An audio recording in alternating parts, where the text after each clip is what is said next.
César, preguntas a la psicología.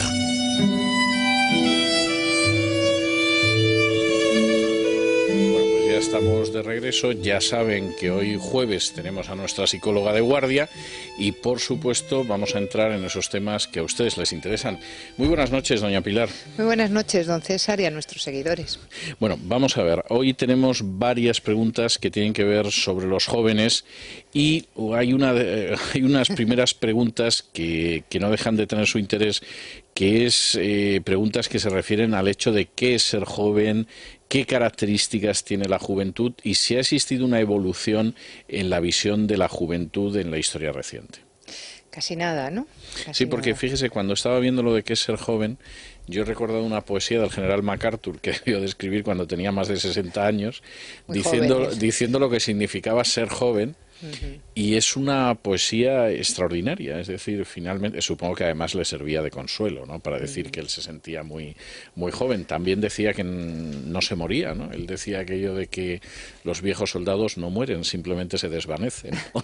que es muy bonito para también. Para afrontar la verdad. Bueno, pues perfecto, porque además la semana pasada hablábamos del envejecimiento y esta semana nos toca hablar de la juventud. Está muy bien compensado. ¿Qué es la juventud? La juventud es el tramo del que un ser no es niño, pero tampoco es adulto. Esto parece una evidencia. Mijar es un autor que es un especialista en sociología, habla de cuando el ser ya ha alcanzado y ha cumplido la madurez sexual biológica, pero todavía carece de una serie de características como son la productividad laboral, es decir, tener un empleo estable, la estabilidad domiciliaria, tener un domicilio propio, ahora esto ya casi es impensable. Sí. Tener una progenie, es decir, la responsabilidad de una relación con hijos y también el compromiso conyugal o matrimonial.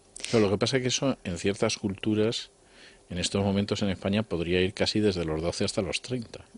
Claro, si somos estrictos en todos según la esos definición requisitos de que usted decía. Pero lo cierto es que la madurez sexual biológica no se consigue a los 12. Con lo cual ya hay... En algunas culturas, insistía. Efectivamente, sí. Por eso conviene y me agrada que me haga esta salvedad. ¿Por qué? Porque esta noche nos vamos a referir sobre todo fundamentalmente a juventud desde el punto de vista estadístico de una media de edad media, es decir, la media es cuando sumamos las notas de una persona y dices, pues se toca un 6,25. Sí. Sumando un primer joven de 17 años y un último joven de 20 y muchos. Y luego vamos a analizar la moda de esa juventud. Es decir, la moda no solamente la estética, sino la ocurrencia que tiene de rasgos generales. Porque habrá gente que diga, pues no es verdad que toda esta generación sea así. O sea, no solamente vamos a analizar lo marginal, pero tampoco vamos a analizar lo excepcional, sino vamos a analizar la moda, lo que más ocurre. De hecho, la moda, en términos estadísticos, es la situación que tiene mayor ocurrencia. Entonces, ¿qué es fenomenológicamente? Cuando digo fenomenológicamente es lo que más se aproxima a verdad, ¿qué es la juventud? La juventud tiene dos características psicológicas fundamentales, que es la enajenación y la omnipotencia. La enajenación porque están confrontados consigo mismos y con una sociedad adulta que intentan rivalizar y que no comprenden. Entonces, hasta que logran ser adultos, está esa rivalidad y esa especie de rebeldía que es absolutamente asumible. Esa es la especie de enajenación. También se mueven en valores absolutos. Son absolutistas en el sentido de todo o nada, son muy volubles en sus afectos, lo mismo está en un día. Esto es ya quizá más en primera juventud, en el último tramo de la adolescencia. Pero en juventudes de Occidente, que se llega mucho más tarde a la edad adulta, incluso el lenguaje en los medios de comunicación dicen un joven de 35 años. Caramba, eso desde el punto de vista evolutivo no es un joven, es un adulto, con todas las características. Y la otra, la omnipotencia, es el sentimiento de poder, de fuerza, de vitalidad que arrasa con la parte adulta. y la confrontación con el adulto. Para ellos, que son una especie de... yo tenía un artículo que era Juventud Divino Meteoro. Porque, está muy bien el juego de palabras. Porque es todo... están alojados en el mundo digital. Nosotros somos inmigrantes digitales. Ellos han nacido, son habitantes de bits, de pantallas, viven de una manera completamente veloz, rápida. Con lo cual, el mundo adulto les parece un mundo de carrozas inmovilistas porque estamos desacelerados. Es que evolutivamente, si usted y yo fuésemos nativos digitales y estuviésemos haciendo spinning, balconing y todos estos owning, pues estaríamos fuera de contexto. Es decir, que lo propio de nuestras edades... Seguramente fuera de esta vida, además, en mi caso, estoy convencido. Probablemente acabaríamos, sí. Es esa desaceleración que la característica es esa omnipotencia de poder con todo, que además... hasta cierto punto es normal, se sienten con una energía que les acompaña vitalmente, ¿no? Después, rasgos sociológicos. El rasgo característico de la juventud es que quieren, esto es muy característico de ahora, quieren acabar con pautas, con roles, con cultura y con historia. Porque no esta generación de Occidente, ahora hablo de Occidente, y generación moda, es decir, lo que más se lleva, es que no quieren tener ningún trato ni ninguna relación con lo vetusto de lo anterior y de sus antepasados, porque les parece inmovilista y porque les parece detestable y porque les parece un estadio de inactividad inaceptable. Pero tampoco quieren pasar el testigo a ninguna otra generación porque son habitantes de la nada, es decir, del vacío existencial. Ese es el fenómeno más característico. Después, como hemos dicho que viven en un proceso movimiento, en un continuo desarrollo, además son hijos de una tecnología que cada vez está avanzando, que cada vez a ellos no les sorprende los siguientes avances del iPod, de los bits, no hay nada que les sorprenda.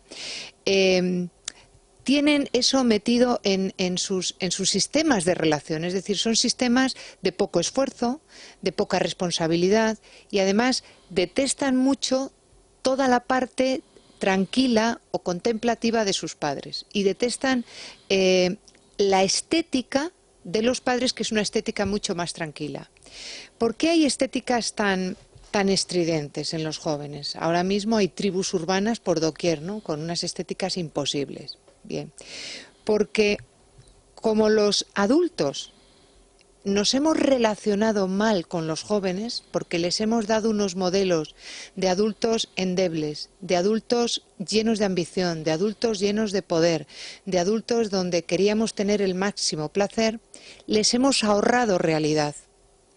El niño, que si va a sacar malas notas, yo voy a hablar con el profesor y me indispongo con el profesor, pero al niño no lo podemos traumatizar.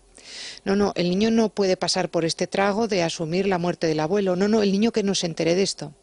Les hemos ahorrado realidad de, lo que le voy a decir, de dolor y de sufrimiento. El dolor y el sufrimiento es característico de una persona, de un ser humano que está creciendo. Sin duda. Porque cuando se le dice a un niño, mira, no puedes hacer esto, pues tendrás que llorar, claro, hasta que aceptes esa frustración.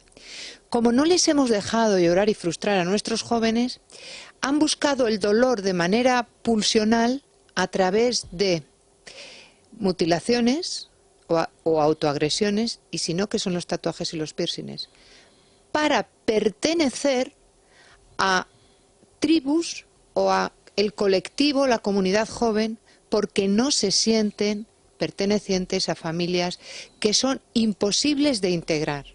Ya no digo familias de separados, no.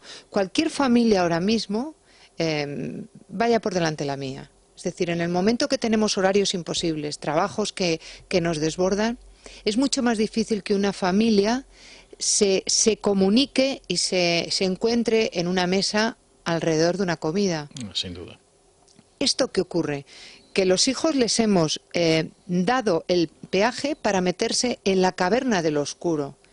En la caverna han hecho una involución los jóvenes. están haciendo una regresión a un primitivismo tribal, pero tecnológico. Es decir, han vuelto a la caverna, pero con bits y con pantallas, pero han vuelto a la caverna. Porque les hemos condicionado a ser unos... Voy a definir la juventud. Luego le hago la pregunta.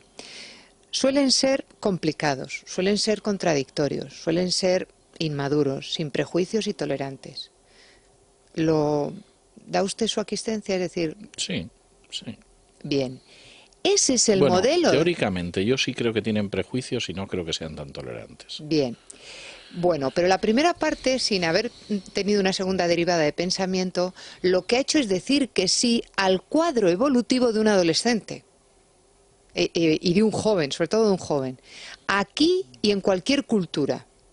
Ahora bien, ese cuadro aquí se complica enormemente por estas relaciones sociales y por estas relaciones de familias imposibles, porque tenemos jóvenes egoístas, egocéntricos, sin esfuerzo, sin compromiso, presentistas. ¿Qué son presentistas? No existe el pasado, mismo, sí. No existe el futuro, sino lo quiero ya, ahora. Y entonces eso es característico de una sociedad mucho más opulenta y de una sociedad occidental. Pero los sociólogos, el estudio que han hecho en España es todavía más aterrador, porque se presentan en mayor cantidad. Hay más moda estadística de estos chicos, por ejemplo, que en Estados Unidos. Es decir, hay más chicos que pertenecen. ¿De qué hablan los jóvenes? Primero, hablan poco. Pero cuando hablan, sus cuerpos, sus mensajes, ¿qué dicen? Hablan de productividad. Antes hablaban de estudias o trabajas. Ahora hablan incluso de yo paso de todo, tío. Yo vivo de mis viejos. Esto es más privativo de nuestra sociedad. Sí, es cierto.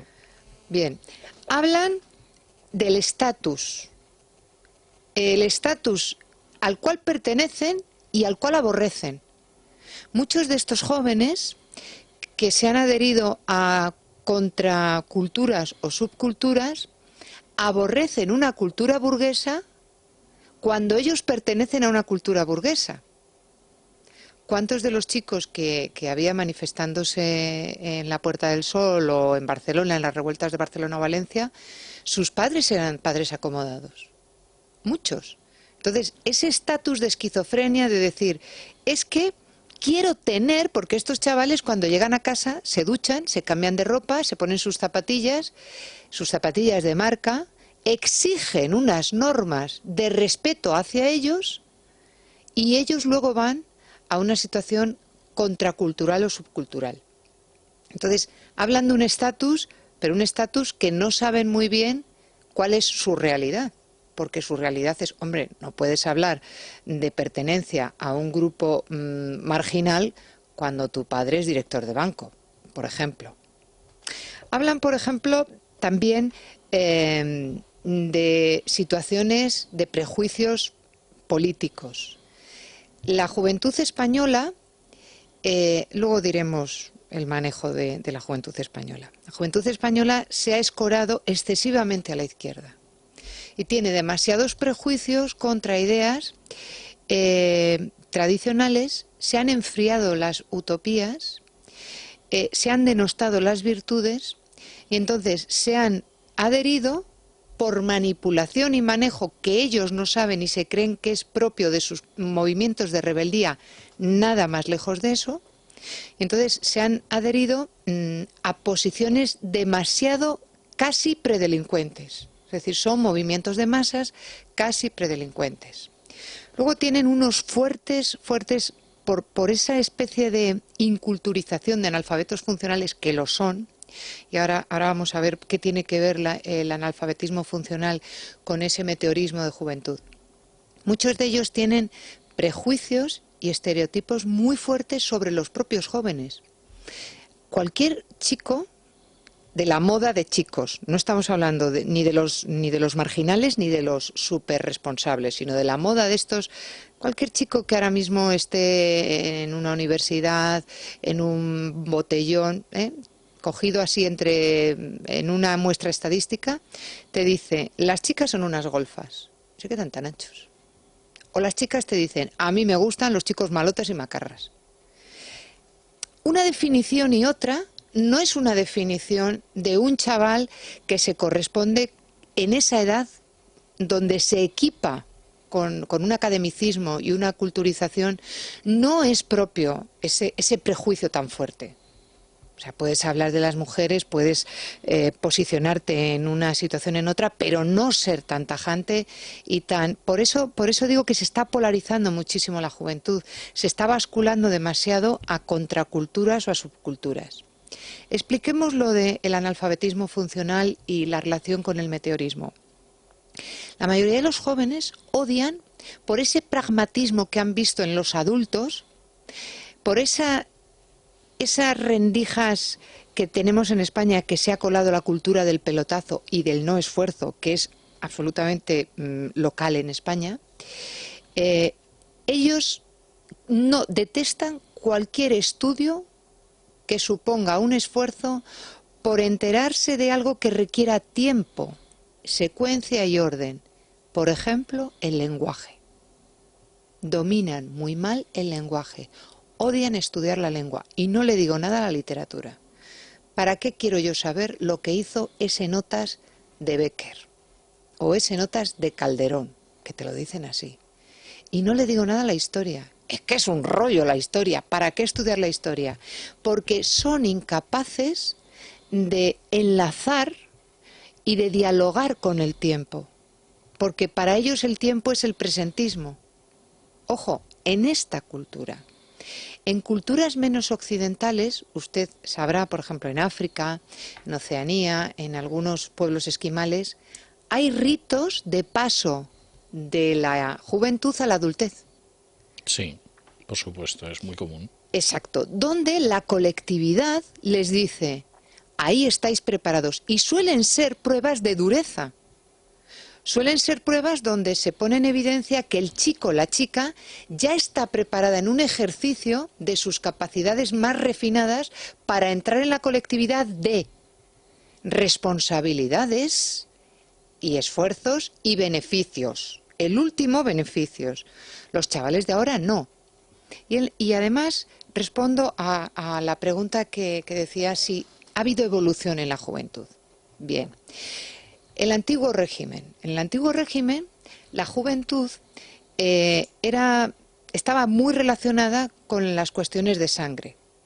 Es decir, los jóvenes tenían una especie de frivolidad y de prisa. De prisa porque se muriese el padre y heredar el marquesado, el ducado.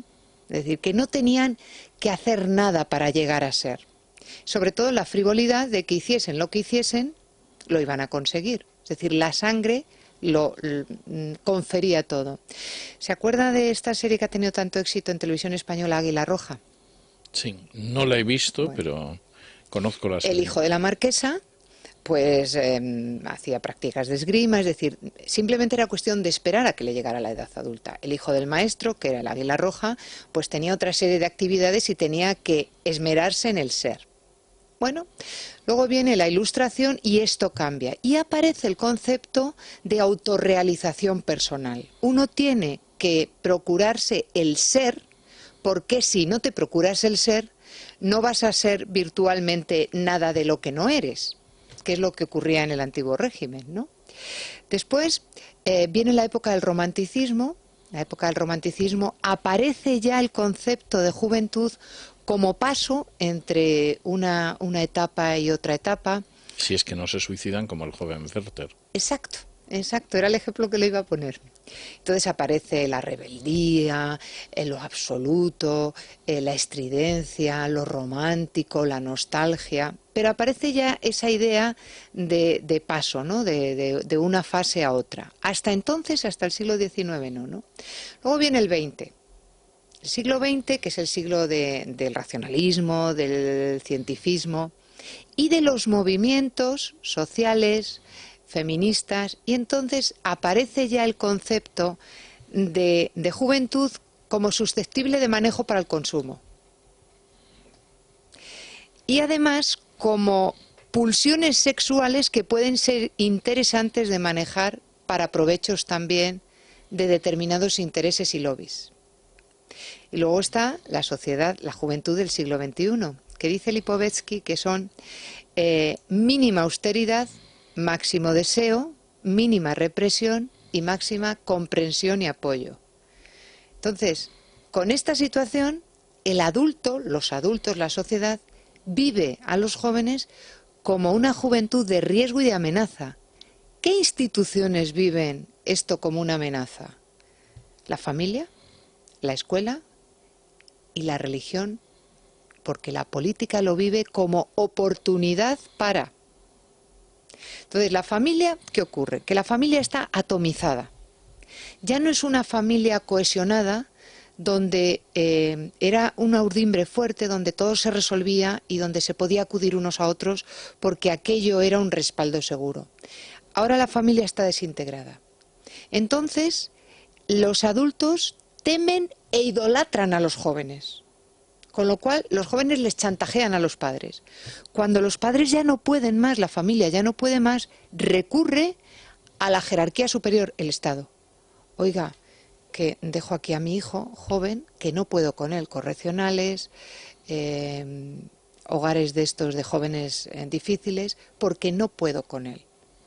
Es decir, es el resultado final de esta insensatez que hemos tenido de adultos, porque los adultos hemos sido también víctimas de un marketing Estado, además así, marketing Estado, donde se nos ha dicho que había que desarmarnos moralmente y que había que desarmarnos nuestra autoridad como profesores, como padres y como ciudadanos. Usted se atreve, yo sí me he atrevido, alguna vez me he llevado alguna, de decir a un joven, oye, no debes pintar un graffiti en la puerta de una pastelería. Por ejemplo. Eso antes, la sociedad Eso era absolutamente normal. Claro, y los jóvenes te frenabas y decías, ojo que me lo ha dicho un adulto. Ahora el adulto le cae la del pulpo, si lo dice. Bien.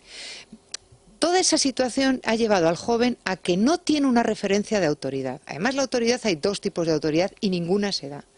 La autoridad conferida, la autoridad que se da, usted aquí es una autoridad para mí y para los que venimos aquí. Bueno, pues porque tiene un rol. Y además, para mí, tiene autoridad moral, porque se lo ha ganado porque yo le conozco sus acciones.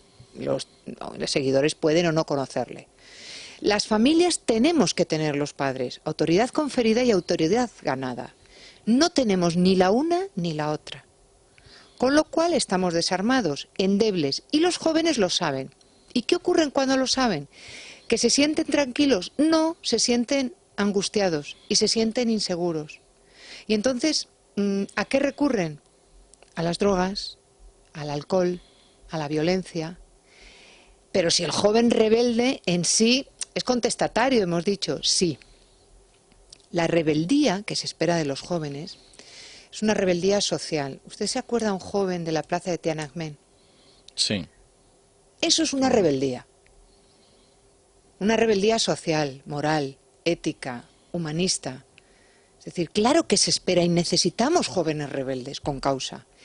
Pero como no se ha dado paso, esa rebeldía tiene que venir cuando el joven ha interiorizado su yo personal, que ha venido de la infancia, y social. Es decir, me gusta lo que veo y voy a colaborar construyendo con creatividad y con inteligencia. No tienen ni lo uno ni lo otro. ¿Me permite que le cuente una anécdota? Por favor. Hablando de los referentes morales de los jóvenes. Hace cosa de un año yo descubrí una tienda en Madrid donde venden DVDs de segunda mano. Entonces voy con cierta frecuencia porque es muy barata y entonces compro DVDs de segunda mano. Y un día, mientras estaba viendo en las estanterías, oigo a unos jóvenes que estaban a unos pasos delante de mí. Y uno de ellos dice, hombre, El Padrino. Había visto la película del Padrino y le dice al otro, dice, ¿la has visto? No la he visto. Dice, ¿de qué trata? Respuesta del joven, es de una familia que hace negocios. No es falso, pero hay que reconocer que describir El Padrino como la historia de una familia que hace negocios es como mínimo inquietante. aparte de chocante, es muy inquietante. Claro. Ojo, estos jóvenes de Occidente, que además, ¿qué características tiene un joven aquí y en Etiopía? Empiezan a tener una lógica formal, una lógica abstracta, donde pueden albergar ideas de funcionamiento futuro, donde pueden proyectarse con sus propias capacidades. Bueno, pues yo quiero y deseo ser pues arquitecto y puedo mejorar las condiciones de mi entorno. Puedo y quiero ser médico, puedo y quiero ser representante de lanas. Y es decir, a colaborar con mi entorno. Ahora, doña Pilar, de este retrato, que yo creo que es un retrato bastante ajustado a la realidad, bastante siniestro además, ¿qué porcentaje estaríamos hablando de la juventud si es que esto se puede limitar? Bueno, es un porcentaje, realmente aquí no lo sé, pero cuando he dicho estadísticamente, o sea, que existen, la moda, no cabe la menor duda. Sí, y que existen pocos marginales y pocos adaptativos, es cierto. Cuando digo adaptativos... Es decir, ¿estaríamos hablando de una corriente mayoritaria? Sí, sí. Esto es lo que, manejando distintos libros de sociología y de psicología social, dicen que es, ojo, lo llaman como una locura de especie, porque se está involucionando, es decir, no quieren coger el testigo que les estamos dando, ni quieren saber nada del pasado, cuando en realidad tienen que saber del pasado y proyectarse en el futuro. Pero es que como nosotros los adultos los tememos y los idolatramos porque queremos pertenecer a ellos, es lógico que digan, yo no quiero llegar al estadio donde está mamá o papá porque odian ese estadio y porque están como locos fíjate, si yo tuviese tu edad, es que hay que ver cómo te quedan esos músculos, es que hay que ver qué cuerpo tienes, lo que le estás diciendo es, no cojas mi testigo de vida. Cuando les estamos quitando, porque les estamos enfriando las utopías. Cuando un chico está estudiando una carrera no le puedes decir, y esto por favor nuestros seguidores que lo sigan al pie de la letra, no sé para qué te estás matando, hijo, si vas a salir al paro. No, te estás matando porque es bueno el sacrificio y el esfuerzo. Y porque la carrera universitaria o los estudios no es en primer orden para tener trabajo. Es cierto que es para tener trabajo, pero la construcción personal es una escalera de subida, nunca de bajada. Es decir, empiezas siendo un ser y cuando acabas tus estudios universitarios, si lo haces bien, debes salir siendo otro ser. Puedes ser más abyecto, pero eres otro ser. Eso es así. Ahora, si tú le vas enfriando esas utopías de joven y además le vas metiendo en el relativismo, desvirtúas las virtudes, ¿cómo ahora se le puede decir a las chicas? Bueno, lo de la virginidad, eso es de los abuelos. Bueno, todo depende. No. Hay situaciones que son, y además los jóvenes te están pidiendo, nos demandan constantemente a través de sus ropas y de su estética, y de su música, que ahora entraremos en el capítulo de la socialización de la música, lo que significa, nos están pidiendo verdad, nos están pidiendo contundencia, nos están pidiendo una barrera de ayuda para que les saquemos. Porque cuando hablas individualmente con ellos te dicen, pero si es que ¿con quién voy a hablar? Si yo me comunico con mis colegas, porque cuando yo llego mi padre está leyendo o están en el ordenador, porque cada uno de nosotros en nuestras casas, seamos nativos digitales o inmigrantes digitales, estamos metidos en nuestras burbujas. Eso para el joven que necesita comunicarse para saber del quehacer adulto, tú le tienes que decir, vengo cansado, hijo. Vengo cansada porque he trabajado, porque fíjate, he tenido este problema, y le das también cómo lo resuelves, cómo afrontas, cómo estás tú ahí para superar, o cómo no lo has podido superar y afrontas esa no superación. Pero claro, si te ven en tu burbuja y los fines de semana no hay ocio ni compartido ni individual, porque el ocio de ahora se reduce a toda la virtualidad de la tecnología de Internet, del chateo. Ese es el ocio que tienen los jóvenes. ¿Cuál es otra característica central de los jóvenes? La música. La música como factor de socialización. Cambió en torno a los 50, sobre todo en Estados Unidos, cuando apareció el pop, el rock. Me meto además, vamos a ver, escribir de música o hablar de música es como bailar de arquitectura, es difícil, pero yo sé que usted además de eso es entendido. ¿Por qué esa música? ¿Y por qué se adhiere? No es lo mismo música joven que música de jóvenes. Música joven sigue siendo Mick Jagger cuando sale, que es sexagenario, ¿no? Me parece. Como mínimo, como mínimo. Cuando sale en mallas y con el torso desnudo cantando el I Can't Get Satisfaction. Bien. Entonces, esa música la oyen los abuelos y los padres de los jóvenes de ahora, porque en su momento fue una música de rebeldía. El rock and roll, el pop. Primero fue el jazz, que incluso Miles Davis habla de lo que significa el jazz respecto, o el rock, respecto a otras músicas. Las otras músicas eran parte sedentaria y tranquila de los momentos de ocio, donde se escuchaba en auditorios, sentado, con todo un revestimiento burgués. La música rock era una música que permitía gritos, quejas, desgarros, que era movimiento, que era como me enfrento, estaba bien, porque eso sí es parte de la rebeldía que se espera. Me enfrento a ese mundo adulto del cual estoy empezando a entrar, pero por esa sensación de enajenación y de omnipotencia que decíamos al principio, ¿no? Entonces, la música, en los 50 y los 60, ocurrió un fenómeno curioso. Primero, fue el momento de la miniaturización de los aparatos. Es decir, que se podía estar escuchando música. Hombre, los loros estos que llevan a veces la gente, que son de este porte. No, pero es cierto, es la época del transistor. Y del cassette. Yo recuerdo con mi cassette escuchando a Cat Stevens. Sí, es que era la época. Bien, y eso se masificó. Otra característica, qué cosas, ¿no? Que hechos puntuales pudieran tener tanto impacto.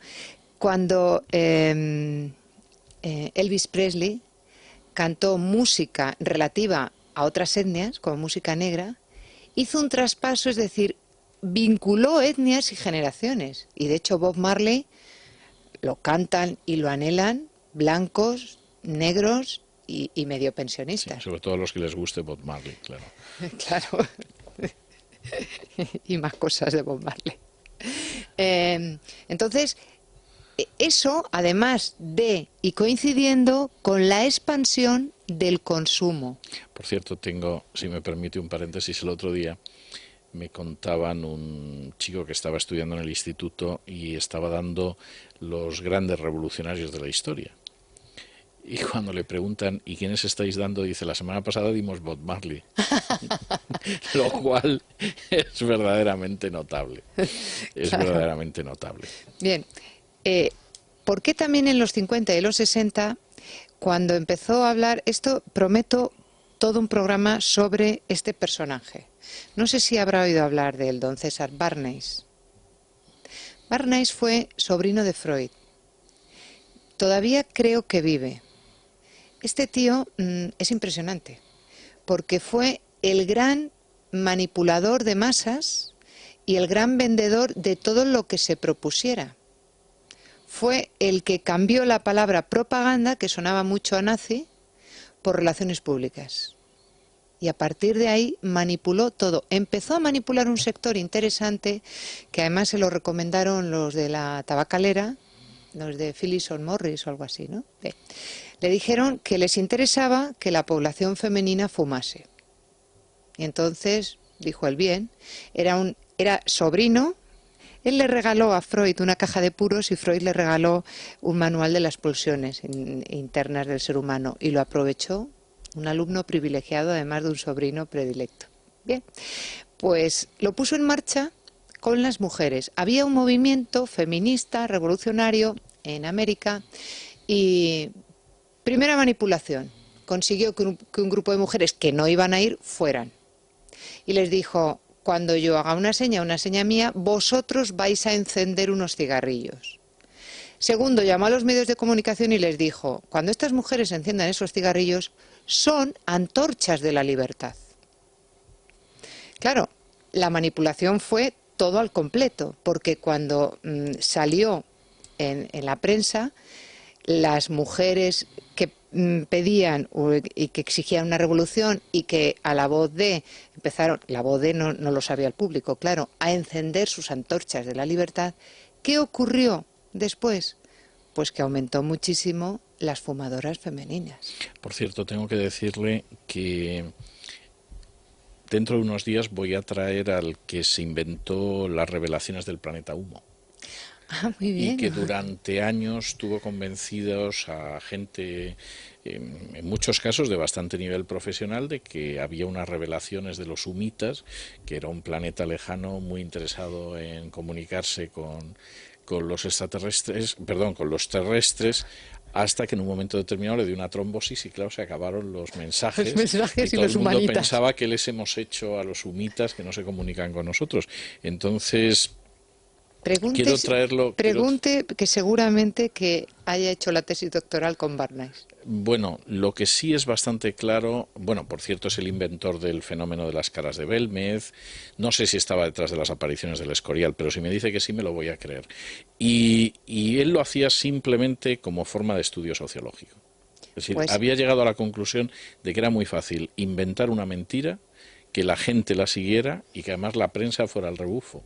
Y creo que va a ser una entrevista muy interesante. muy interesante, sí, sí. En fin, muchísimas gracias por todo, doña Pilar. Y nosotros hacemos una pausa y regresamos con nuestra tertulia de análisis político. Es la noche de César, con César Vidal. Es Radio.